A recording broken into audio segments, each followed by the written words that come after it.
qui font, comme on dit, travailler davantage l'imagination des gens.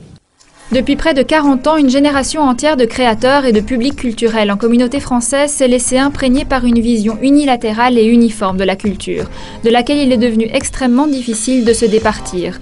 La culture, qui créait autrefois des hommes cultivés et libres, des citoyens avertis et responsables, s'est dégradée en culturelle, en contre-culture, anesthésiante et aliénante. On lance des roller-parades, des city-parades, des pique-niques, des soirées gazon, on édite des manifestes, on initie des états généraux, mais ces états généraux, est-ce une analyse sérieuse de la situation ou un barnum d'autosatisfaction? Ce n'était ni l'un ni l'autre. Cela aurait pu être des travaux importants. Et en communauté française, je vous rappelle que la politique culturelle, ce n'est pas une politique accessoire. On ne parle pas simplement de divertissement ici. On parle de ce qui fait vraiment l'essence, le fondement même, le socle même de ce qui peut unir les francophones de Wallonie et de Bruxelles. Donc nous sommes vraiment sur une matière politique fondamentale.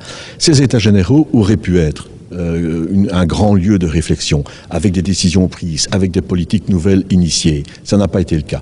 Ça n'a pas non plus été le grand barnum que l'on espérait. Pourquoi? Parce que le gouvernement espérait. Pourquoi?